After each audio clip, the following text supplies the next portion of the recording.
Hey guys, hey, welcome back to Truth, Trust, and Trajectory with your girl, she can be. Today, I have another interview for you guys. I'm really excited to be introducing to you guys Becca. Becca created Stacked Intent with a clear mission to help individuals become the best and most authentic version of themselves. This life education business, founded by the vibrant and passionate Becca Stackhouse Morrison, provides the tools, strategies, and inspiration individuals need to make powerful decisions about self care, personal growth, as well as other things. The idea is simple but profound. When you have a healthy relationship with yourself, every aspect of your life improves. So I am very excited to meet with her and also to introduce her to you guys. So if this sounds interesting, please keep on listening. All right, I think we're on here. How you doing, Becca? I'm doing good. Very good.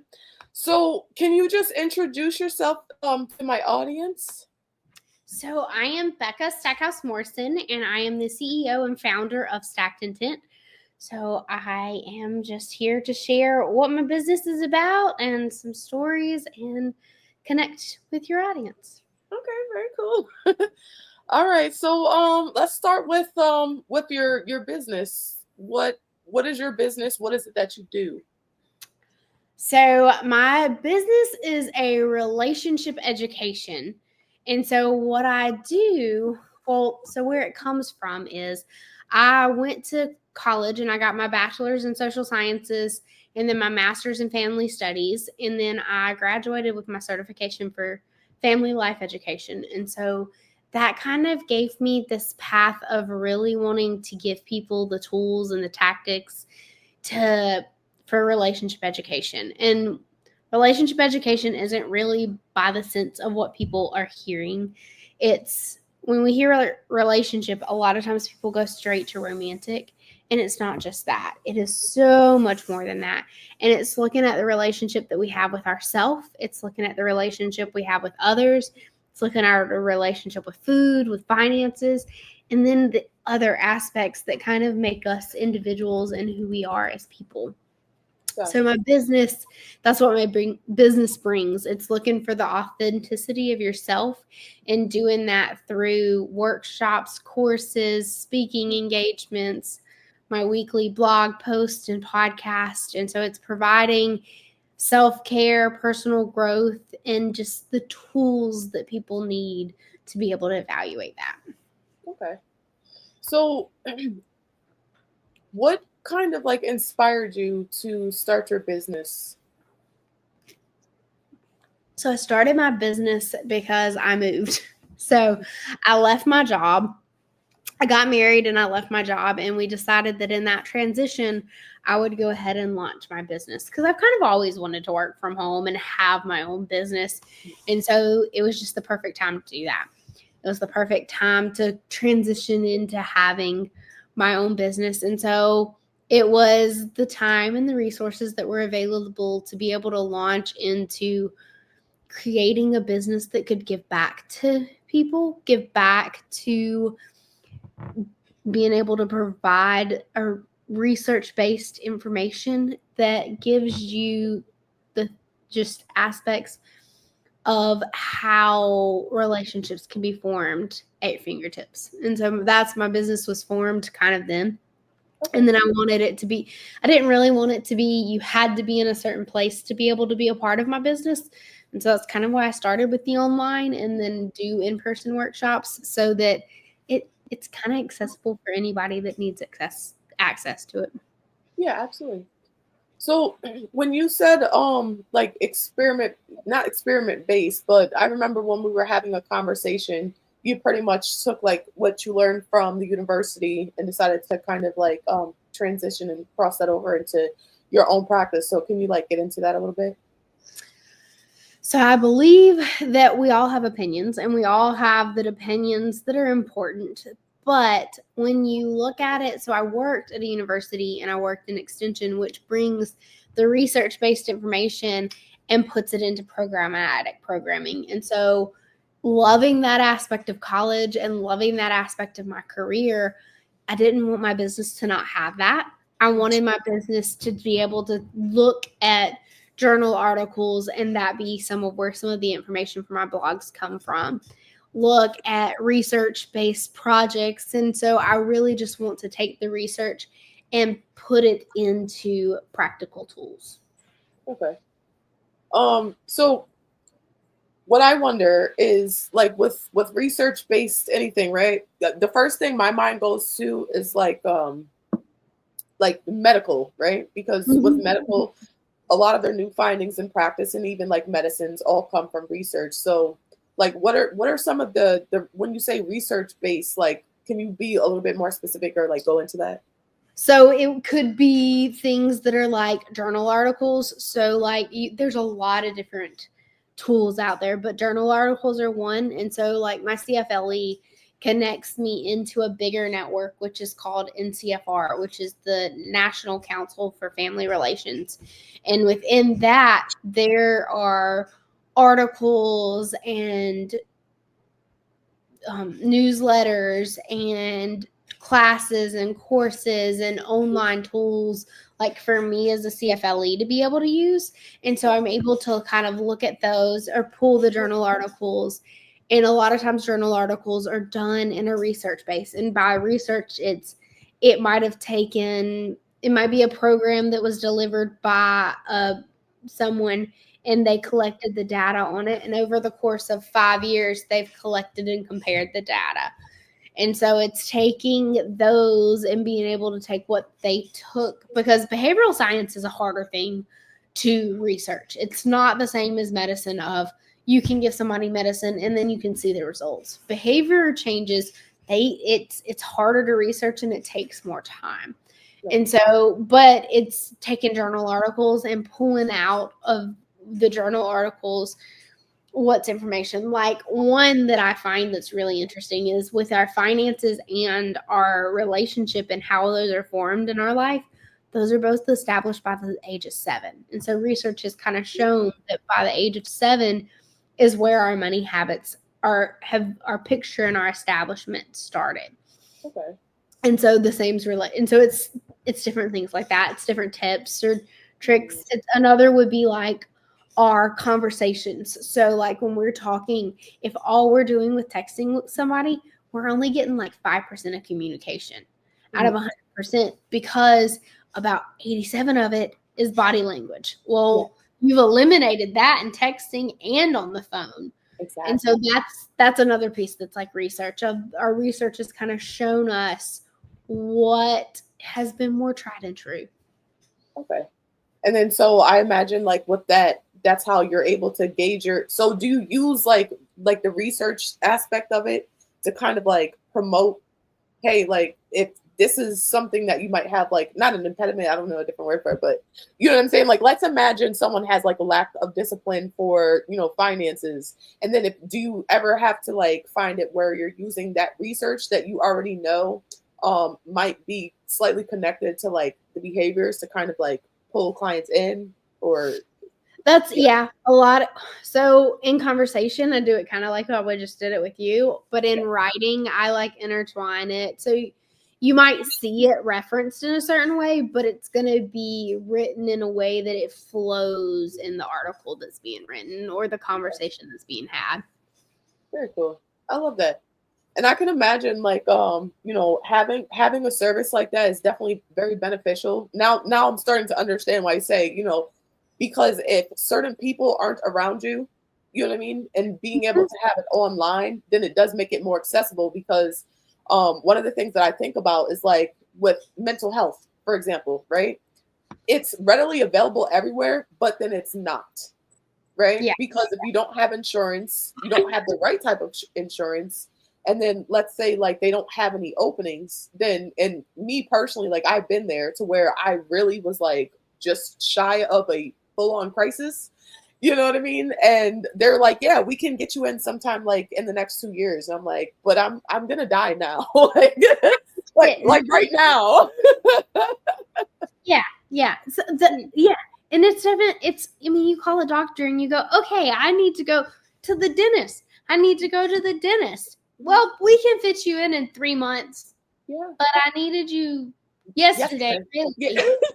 So, yeah, that's very much it, is I wanted something that, one, if you didn't necessarily want to go in person because you just weren't ready, you have a tool that can be totally self-paced, totally on your own. You're the only one that sees it. You have access to ask me questions if you need to, but you can do it totally on your own. But if you don't want to do it totally on your own, you can do it, interact when I've got it, interact and in the communities, or you can come join one of the in-person workshops if you want to, or have me come to your group and do a workshop. So like, I really wanted to give it these legs that could go in different ways. So it might be similar information that you can get, but you can find it in different ways that you can find Yeah, it. absolutely. Totally get that. So with the CFLE, why that career path? So when I started school, I actually started as a culinary arts student. Okay. And so I went to the University of North Alabama, which is like, if you're looking at the state, it's as far northwest as you can get. So like, it's on that Mississippi Tennessee line. Like, you can be at both those borders in like 20 minutes. So I went there because I applied to one school. When I finished high school, I got accepted and I was like, okay, I'm going there. Yeah. And so I went as a culinary student because I wanted to open my own restaurant one day. But I started, because of the school I went to, I started as an interdisciplinary student. And so my path was a health emphasis. Well, I think I was 3 semesters into school, and the CFLE was approved to be given through UNA, and I was in one of my classes, and I was looking at like their requirements for the CFLE just out of curiosity, and I was one class shy of it. Like, both my paths were very similar, and I was one class shy of the CFLE. And at the time, it was more of a, I have no idea what this is going to do for me in my life, but it seems like a great idea. And so I was like, I'm here. I meet all the requirements except one class. And so I went and talked to my advisor, and he was like, yeah. I was like, I mean, I'll add a semester. Like, that seems better than having to add all the other requirements if you don't graduate with it with a degree. And so I did my CFLE. And as I was finishing my bachelor's, the opportunity to go get my master's opened up. Just like it was a new program, it was going to be offered. And so I was able to just roll right into it. And I was one of those people that I was like, if I'm going to go to school and I'm going to get all this done, I need to do it before I stop, because I don't know that I can make myself ever go back. Right. And so I did my master's, and I just love the social sciences. I really like understanding why people do what they do, what makes people do, the different, what your environment has done to affect what you do, because our environments are just as big about it as anything else. And so it was understanding that. And then when I graduated, I went on to be a county extension agent, which extension, if you don't know what extension is, it's your land grant universities. Every state in the U.S. has a land grant university, and with the land grant university, they have extension, because the extension is the outreach leg of their land grant. And so I worked as a county extension agent for 6 years, and how that works is I was able to take a county data assessment, which is looking at the numbers, looking at the health ratings, looking at the how much of our school was on school lunches, like really looking at what the honestly the hard numbers of the county are, maybe numbers most people don't want to look at. But that's what my programmatic programming was built off of like, okay, the county really needs some preventative diabetes programming, or in that middle schoolers really needed relationship education. So that's where sorry, that's where a lot of that really came from, of like really, really just liking meeting people's needs, because it was really needed. And so it just took this form of being able to serve people through the education and then the experience that I had. Yeah. I absolutely love that. So do you have like how many actual years do you have under your belt with the So with Stacked Intent, we are 2 years old, but within my career, I have 10 years. Nice. That's wonderful. And I feel like that, that speaks to people usually feel more, trusting with time and experience. There's like, oh, I just started yesterday. They're like, okay, bye. So I think that's great. I wanted to talk about your jiu-jitsu and self-defense because I thought that was really cool when we first initially spoke. The concept of you intertwining both, I'm like, yo, like you're totally a vibe. That's for one, because that's some shit I would do. I'm not even gonna hold you. Like you literally take one, but for you, like the way that you broke it down, like it literally is it's one. And a lot of people don't think about that. So can you like just kind of go into that? So it's one that you don't look at me and always see unless you know the time that I walked around with a black eye for like 4 weeks. Because I decided to run into an elbow. But so my idea between jiu-jitsu and self-defense and relationship is jiu-jitsu is one of those things that can be a really big mental reset. You also meet people from the jiu-jitsu mat is one of the coolest places to me because you meet people from all kinds of backgrounds. Like when I first started, you had a mechanic on the mat and you had a pharmacist on the mat. So like totally different career paths, but yet we all meet on the jiu-jitsu mat. And so jiu-jitsu is a mental reset. You step on it and you step on the mat and you can't think of anything other than what's happening at the time and in the moment. And so after being in jiu-jitsu, I started jiu-jitsu in 2019. So August 19th of 2019 was when I first started, which was after a decade of watching my older brother do it. Wow. So I started after I had been overpaid and I needed a reason to walk out of my office. I called my brother and I was like, hey, I think I want to try this. And so he came and he went with me to my first classes. And then it gave us this ability to have a relationship as adults because we didn't really have much in common. And so it gave us this thing that we had in common. And then we were able to build from there. And then he says that I married somebody he was friends with first. They remind me that they were friends first. And so, the self-defense, I went out to California in 2022, and I went through a self-defense course that's done by one of the black belts out there. And then my idea between them is to take self-defense and take relationship education and marry the two. And how I like to marry the two is it's great to know everything. It's great to know the red flags, look at all red flags. It's great to know yourself and intentionally really have this relationship with yourself to where you understand what's going on, what you need in a relationship, whether it's a friendship, your work environment, partnership, really relationship. It's whatever is applicable for you there. But from there, it's okay. Say I missed all the red flags. Say it's a partner and we're dating and they put on their best face. I see everything great. Everything's positive. We get into either living together or we get married. And all of a sudden I see this different person that I never saw. The self-defense side is so that you can understand. It's an introduction to understanding how to escape, how to leave a situation like that. You might not leave unharmed because self-defense, I mean, you are in straight on contact with them. So you might leave with the black eye or the bruise or the something, but it's understanding that you have the ability within yourself to be able to get out. And so that's how I want to marry those, because self-defense, doing a 2-hour workshop, it's an introduction. It's not going to give you every tool in the toolbox that you need. I mean, I do jiu-jitsu almost every single day, sometimes multiple times a day, and I get put in really bad situations and get out of them. Unless your muscles have that muscle memory, you're going to do what your body automatically thinks it needs to do. And we inherently have the fight, flight, or freeze.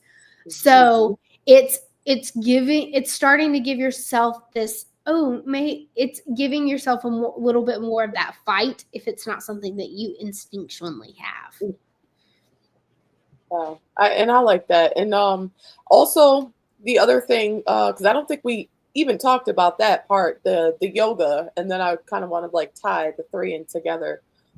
So what did you find yoga before you found jiu-jitsu, or was it kind of like synonymous with each other? Like how did that go?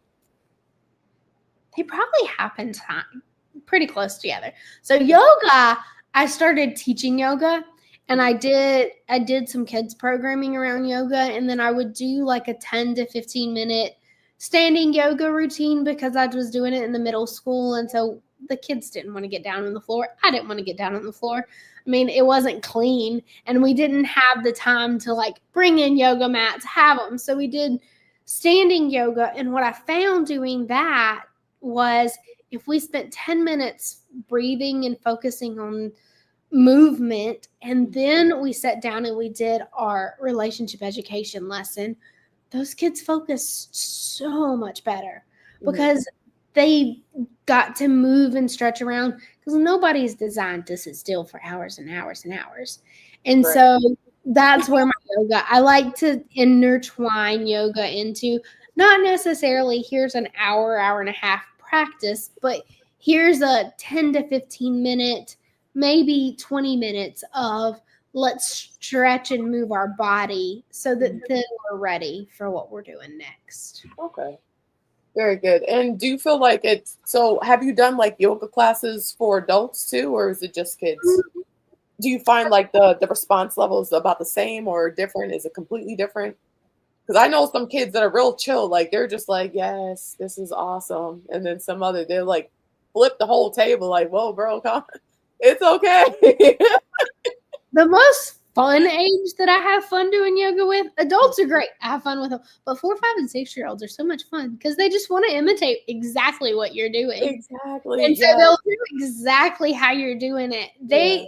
And once they understand that they're stretching themselves, so like I did it with those kids for before we did jiu-jitsu class. And when they understood we were moving their bodies so they weren't just going to go straight into something, it helped. And then with adults, it was the same way. I tied it into, we're doing stretching and yoga stretching, because you can't just go into jiu-jitsu cold, because you're putting your body in positions that it's how you prevent injuries, is going ahead and warming it up. And so yeah, and then I do some yoga classes in the morning, and most of my routines don't, 15 to 25 minutes is kind of what our range is, just so that you're starting your day with some movement. Because to me, 25 minutes, it's a reachable goal, especially when you're getting started.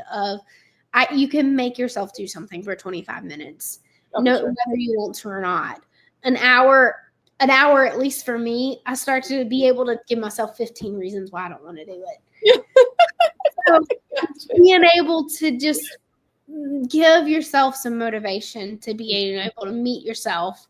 And yoga does not, it can be whatever you want it to be. And yoga is taught in so many different ways. And so you can just find the way that works better for you. Exactly. And it definitely sounds like, with all three, the combination of all three, you have a very holistic approach at life in general. And so when you think about like building strong relationships within yourself, what does that look like, or how would that look like? It looks like understanding what you need at the core. And what I mean by that is, okay, can you go to bed at midnight and get up at 5 a.m. and you're fine all day? Mhm. If you are, that's great. But if you need to go to bed at 8:30 to get up at 5, that's what it looks like. Mhm. It's finding the routines within your day-to-day that work. And then when you introduce somebody into it, you got to figure out how it works with somebody else in your world, because you can have your own routines all day long. I mean, I was single for 7 years before I got married. Mhm. And I had to learn, okay, here's my nightly routine. I take a shower, I go do my journaling, I do my reading, and then I go to bed. Mhm. And then I sleep and I get up with my one usually alarm clock that's not a 100 decimal alarm clock. I'm good. But once I got married, my husband has a 100 decimal alarm clock. Mhm. My alarm clock goes off 5 minutes before his alarm clock so that I can be awake before it goes off. But it's knowing that we tried it, just waking up to his alarm clock so that it helped him. It makes my morning start real bad because I don't know if you've heard a 100 decimal alarm clock or if you need one yourself, but it is like a fire alarm going off in your ear.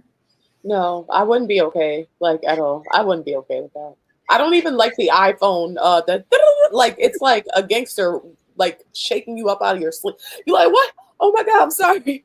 I'm Yeah. like, I'll give you the comparison. My alarm clock that I got one of those. So we're in a room that doesn't have windows. So I got one of those that like is supposed to imitate the sunrise. oh, that's And then peaceful. it makes a nice little ocean noise as it starts to go off. I wake up way before the ocean goes off, like as the colors are changing. Mhm. That tells you the difference of what we need to Yeah, wake it's you know what I'm saying? It's holistic. Damn it, I said you literally have. And so for him, that's what he needs to wake up. And so Yeah. that's knowing yourself, knowing, okay, I need this, he needs that, but we have to communicate and talk to figure out how we can work it together. And so you have to understand yourself. You've got to understand what you need for food. You've got to understand what you need for your finances, because I fully believe in like spending plans. And I don't believe that it's a one size fits all. I believe that you decide whatever category is. So like for me, a travel line is ultra important. For some people, they could care less if they travel. So like it's knowing what is important to you that makes you happy even when things are really hard. Yeah, I definitely agree with that. And I think for maybe some people, um, it's not always easy to know themselves. Like it's easier for them to know other people before they invest that time into knowing themselves. And that seems to be like the common theme this week. So I'm like, that's awesome that you said that, you know. So when you talk about the mindset for an authentic self, like can you just kind of dabble in that a little bit? Yeah. So mindset for an authentic self, it begins with that self-awareness and that acceptance. And so it's a self-awareness and acceptance that you can start to recognize what your values are.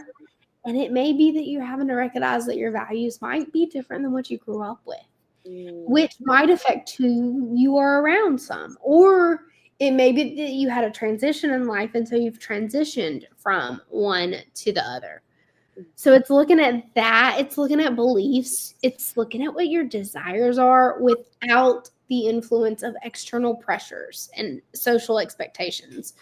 I mean, I can use newly getting married. Newly getting married, within like 5 hours of being married, I had somebody go, "So, when are y'all having kids? When are you going to start having grandkids for so and so?" And I'm just like, literally haven't even been married 2 hours. Chill out. Relax. A social expectation that just gets put on. Okay, well, go ahead and have the conversation so you know what you want. It's embracing what that means to you. It's looking at what your values are. It's looking at how you're honest. It's your honesty with yourself. Because if you're not honest with yourself, you can't be honest with anybody else. So it's looking at how you cultivate that mindset. And it comes through our experiences and it comes through our emotions. For me, it comes from journaling out, because when we start to journal out, even if you're not necessarily going to go back, it helps you write out what's going on in your inner world. And it helps you reflect back on what's happening in your inner mind, because then you're not just keeping it in your head, because we all have conversations in our head. We all have some kind of conversation. And so that helps you to write it out and be able to see what some of it looks like. You also have to really, in your mindfulness of being your authentic self, you got to see who's going to be in that inner circle. So like it's me, it's you in the center, but who's going to be on that outside, and then who's going to be on the out one. And then it's going to get bigger to where like Your biggest circle is people that are like your Facebook friends. So really acquaintances that don't really they have a picture of what they think you are, versus somebody that might know a little bit more, somebody that might know a little bit more, and then your close friend group that really does know what's going on. Mm-hmm. So, what would be a few tools that you could give someone alongside of like journaling? Because I am a very avid, strong supporter of journaling. I also journal every single night before I go to bed. And I find it helps tremendously. But for maybe someone that's just starting out, what other tools would you give for someone to kind of start to practice, that self-awareness, mindfulness, and cultivating the relationship between the two? I would start with some self-affirmation. Like, so I created a 30-day self-affirmation challenge. And really, it's just so that you can give yourself 30 days of something positive. Because we spend a lot of time talking to ourselves negatively. Oh, yeah. And so it's giving yourself something positive. So if you're just getting started, it's writing that down and then put it somewhere you're going to see it. I write things on my bathroom mirror because you're going to see it a few times a day. You're just Right. going to. In getting ready for the day, getting ready for the night, you're going to see what's written on a bathroom mirror. And so you can write there. I mean, one thing that I've had written on mine, not right now, but in the past, was like, you're currently living a dream that you wished you had a few years ago. And so that kind of helps you look at, oh, wait, I am. So it makes you appreciate and figure out, okay, but I'm struggling here. So what am I struggling with? Am I struggling with what that dream is that I'm currently living? Or am I struggling with some of what the transition was? Like, and in all of that, as you're doing this self-affirmation, if you have transitions that are happening, like going from being single to being married, going from a career to being an entrepreneur, or going from a career to being at home as a mom, you have to give yourself the space to grieve that, because grief is something that's a lot of times tied to death. It's not necessarily just death. It can also be grieving of a transition. And so it's giving yourself the space in those aspects to be able to use the tools. Because if you don't give your space to process what's happened, then any tool that you're given isn't going to help. I agree. Yeah. And that that says a lot. Like that's a really huge thing because I think a lot of people are so used to existing in like fight or flight, and they're literally on autopilot. So it's just like, one traumatic thing can happen, and then it's like, oh well, that's like we have this like habitual mindset of that's just like the show must go on. You know what I mean? People don't actually take the time to sit back and process a lot of the things that they've gone through. You know what I mean? Even if it's like limiting beliefs that they have that might be holding them back. They really don't think they don't have time. They in their mind there's no time to think about that because they're just on go constantly. And our minds and the things that happen are really no different than if you look at nutrition, because nutrition's an easy one to look at. If you just eat really bad carbs that are empty calories and you let that be all that you eat, one day it's going to catch up to you, and you're going to see it in your health. You're Yeah. going to see it in how it affects your body. Mhm. Well, our minds are the same way. If we look at a paved road and you just fill in the pothole with, if you fill in what happened with just some gravel and you just pave right over it, eventually that pothole is going to come back up. You're going Exactly. to have to come back You got to to deal with it. Deal with your shit. deal with it. And so a lot of times you might not be able to deal with it in the moment of whatever's happening, Yeah. but it's being able to come back and give yourself the space and the time to take care of it and to do it, and allowing what needs to prune away to prune away. Don't try to hold on to relationships that aren't going to stay for you. Mhm. And that's really true. I've watched that in a lot of couples that I've watched, of like couples that might have started dating in high school and they didn't allow each other to both grow and change. Exactly. And 10 years later, they don't recognize each other, and they're not happy at all.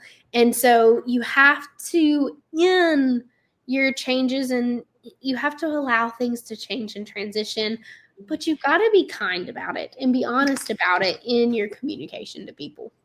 Yes. I totally agree. And you definitely do. I call it like the stunted growth syndrome, something like that. You know what I mean? Because the idea of change, I know for me personally, I shared, my experience, my previous experience, and it's a scary thing. You know what I mean? When you have subtle changes that just happen, whether it takes a long time and then it builds up to that, sudden change or whatever, a lot of people, they don't necessarily know how to take it. So again, that goes back to what you were saying as far as like giving yourself that space and the ability to actually grieve from, and it could just be like, hey, like I've changed, but we ultimately like look at the exterior circumstances and not, what's going on with us. So that's definitely big. That's definitely When even in any of those, in any kind of when something is changing and a relationship's changing, we got to remember to look back at us. Was there big. something that we did or we didn't accept or we didn't have a conversation? Did we do something that we need to take ownership of? And I Yeah. think that's one that I watch people lack in sometimes. Oh, for sure. Not taking the ownership of, wait, I had a part in how that argument went. Yeah, Let me come back and let's address. Were either of us 100% right? Probably not. But I exactly. love to always say you have three sides to every story. You Hmm. have what your side is, what their side is, and you have what actually happened. So neither Exactly. one of your sides is going to be what Right. actually Yeah. happened. Yeah. It's not going to be accurate at all. Because it never is. It's amazing the way two people can be in the same thing and both have completely different perspectives on what actually happened. Is like I don't know if you've ever seen this experiment where they've literally like taken like a color and like passed it around to a bunch of people, and like all the ladies said it was this color and the guys said it let it, and they're like, what's wrong with your eyes, like, and it's not a matter of one person is wrong or right. Like I never look at it like that. It's just like, how can we come to like a mutual understanding? It's not to make one more right than the other, or more wrong than the other. It's just like, hey, can we at least agree to disagree? And that's fine. Well, and it's when you're, depending on what you have gone through in your life, you also have to remember that we have that perspective in our eyes. Like Yeah. we are looking through the lens of our experiences. And so your experience, my experience, theirs, it's not the same. And so that's going to tilt on some of it. I mean, your definition of yelling versus your partner's definition of yelling could be two very different things. Yeah. And that doesn't make either one of you wrong, Mhm. but it means it has to be a conversation that you have. Because if Mhm. I feel like I'm not yelling and they feel like I am yelling, well, we're never going to have a successful conversation because Exactly. I think I'm talking, they feel like I'm yelling. Well, our Mhm. conversation's never going to be successful. And so it's Exactly. being able to come to those conclusions of being able to be honest with, we all have different aspects of ourselves that might not be perfect. And so it's being able to acknowledge them and being okay when someone says, hey, I mean, the yelling, hey, I feel like you're yelling. I need us to change how this is going. Yeah. Yeah. And being able to tweak that behavior. So in wrapping up, what advice would you give a woman that were your age when you started on your path with, humanitarian humanitarianism? Because that's really like the holistic approach. Like you're all about people and all sorts of relationships and holistic. Like that's literally what advice would you give? I think the biggest advice I would give is be okay being uncomfortable sometimes, because to really, really understand what you need sometimes means you have to be uncomfortable because you have to figure out, okay, I was perfectly fine, but why did that make me so upset? Yeah. My partner had great intentions, and so why did I get angry that they did it this way? Mm. And so it's being okay being in the uncomfortable, and it's being able to take some ownership and want to know and be able to find your happy self. Because Yeah. finding your happy self, honestly, when you do your self care and your personal growth, it gives back to everything in your life better than just trying to live in that place. Oh, for sure. I absolutely agree with that. And then before we cut out, where can everybody find you? I can be found. Instagram's probably your better place for interaction. And it's all anywhere I am though is stacked intent. So anywhere I am is stacked and intent. So 2 different words. So they can find me on Instagram. You can find me on Pinterest. The page just isn't quite where it's going to be eventually, but you can find me there and start helping me build it up. And then you can find me on my website, which is stackedintent.com, which is also where you can sign up for my email, and then you'll get the weekly tips. Okay. That's it? Yes, that is. Okay.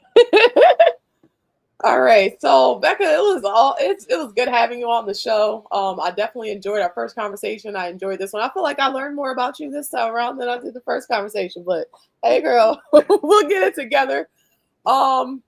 Thank you so much for being on the show, and we're definitely going to catch up after. Guys, please make sure that you go to Instagram, check out Stacked Intent. And then if you got something meaningful or you want to know more, please leave a comment in the box down below. Okay, bye.